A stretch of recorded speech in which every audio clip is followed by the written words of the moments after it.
बिस्मिल्लाहिर्रहमानिर्रहीम। अस्सलामु अलैकुम वरहमतुल्लाहि वबरकातुहू। नाज़रीन, इमाम ज़माना जल्लल्लाहु ताला फ़रजहु शरीफ के सिलसिले में अक्सर ये सवाल होता है कि इमाम ज़माना जो इस वक्त परवरदिगार आलम के इज़्न और इजाज़त से पर्दे ग़ैब में हैं, और जब परवरदिगार की इजाज़त होगी तो वो ज़ुहूर करेंगे।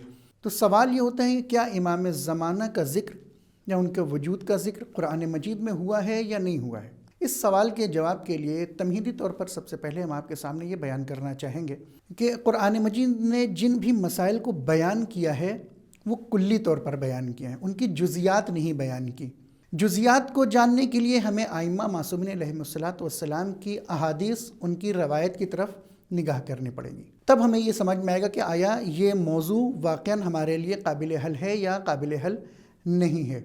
जिस तरीके से रोज़े के बारे में कुरान में कुल्ली ज़िक्र हुआ है, या नमाज के सिलसिले में एक मुकम्मल तौर से परवरदिगार ने बता दिया कि नमाज वाजिब है सुबह या दोपहर में और रात में, लेकिन कितनी रकत है, तशहुद में क्या पढ़ना है, रुकू में क्या पढ़ना है, क़याम में क्या पढ़ना है, ये एक कुल्ली हुक्म परवरदिगार ने बयान किया, लेकिन जुज़ी हुक्म बयान नहीं। उसी तरीके से इमाम के वजूद के लिए भी है।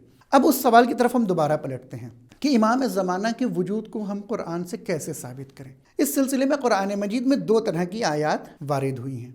सबसे पहली वो आयात हैं कि जिसमें इस बात का जिक्र मिलता है कि हर ज़माने में एक हुज्जत खुदा का वजूद ज़रूरी है ज़मीन के ऊपर। जनाब आदम से लेकर आज तक और आज से लेकर क़यामत तक हर ज़माना, कोई भी ज़माना ऐसा नहीं गुजरेगा जिसमें परवरदिगार की तरफ से कोई हुज्जत न हो और हिदायत पाने वाले अफराद मौजूद हों।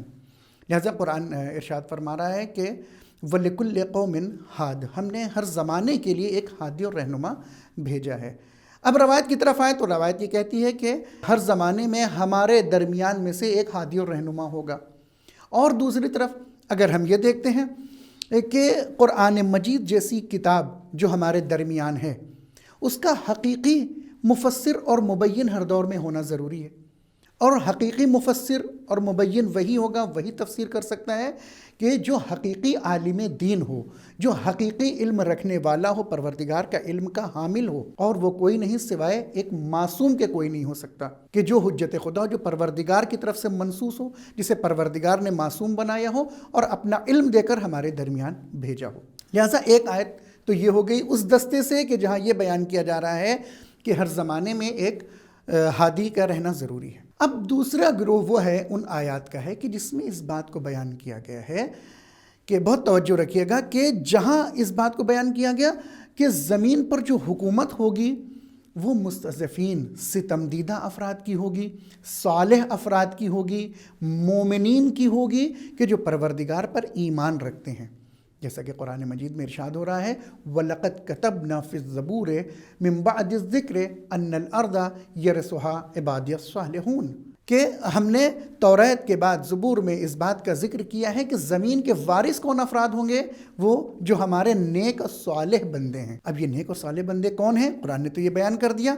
अब इसकी जुज़ियात की तरफ हम जाएंगे तो आइम्मा अलैहिमुस्सलातु वस्सलाम की रवायात का सहारा लेना पड़ेगा कि जहाँ इस बात का इशारा मिलता है कि बंदगान स्वालेह वो हैं कि जो इमाम ज़माना के मानने वाले हैं और ख़ुद इमाम ज़माना उसके एक मिज़दाक़ हैं कि जो मुस्तज़फ़ीन में से या सालेहीन में से या मोमिनीन में से जिनको करार दिया गया है कि जिनकी हुकूमत आखिरी दौर में हुकूमत होगी, कि जहाँ हर तरफ इंसाफ होगा, जहाँ न किसी तरीक़े का जुल्म होगा, न कोई सितम होगा।